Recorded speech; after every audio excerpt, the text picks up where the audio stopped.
Com es diu el barri nostre? Benxica? Verge de Lluc, vale? Hola, em dic Ismael, soc de l'escola Farigola, vaig a quart A. I doncs a mi m'agrada molt fer educació física, les mates, m'ho passo molt bé fent plàstica. Cada dia és un misteri a l'aula de plàstica, ens trobem les coses a un lloc, a un altre, i bueno, l'escola m'agrada molt. Hola, jo me dic Naedena i tinc 8 anys i visc a Palma. A la meva casa parlo castellà i ganès. I aquí català i castellà. Hola, soc Pilar Arnal, soc mestra de l'Escola Santa Teresa, ja porto molts anys de treball. És un treball que em fa gaudir moltíssim.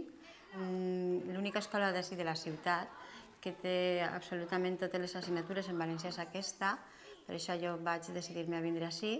Els xiquets, malgrat i tot, en aquesta escola, per exemple, que es treballa sempre en valencià, al pati el més habitual és trobar-los parlar en castellà. I al carrer molt més encara, clar. Jo té 8 anys i veu en el Palma. Quan estic a l'escola jo parlo català. És mentida? Goran, tu al pati què xerres? Català. Segur? Sí, con mis amigos. No xerres castellà? No. Los dos. Pues al pati i a les hores lliures en castellà o en valencià, segur en qui estiga. Si estic, per exemple, en Miquel, parle valencià. I si estic en altres, sol parlar castellà.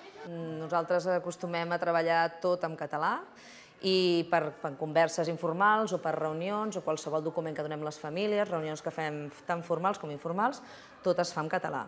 A vegades, quan hi ha un problema de comprensió, si la persona que ve a parlar-nos és castellana, com que també sabem el castellà, doncs l'utilitzem. Però si la persona potser parla urdú o parla xinès, necessitem a vegades serveis de traducció perquè ens és molt difícil la comunicació. I ens interessa, sobretot, comunicar-nos i entendre'ns. Carrer Aragó. Al carrer Aragona. Sí. Quin color? De rojo. Vermell. Vermell? Ok, vinga. A casa meva parlem 3 llengües que són català, castellà i àrab. En el meu germà parlo de vegades català i castellà. En el meu pare parlo les paraules que sé en àrab, castellà i a vegades el meu pare em diu que parli en català i parlo en català a vegades. A la meva mare parlo català i castellà. Quan jo estudiava, tot era en castellà i només fèiem l'assignatura de català, només aquesta. Ara els nins, des de 3 anys fins ara, estudien català des de sempre. Llavors la seva competència lingüística no té res a veure amb la meva, que jo vaig començar a xerrar a la universitat.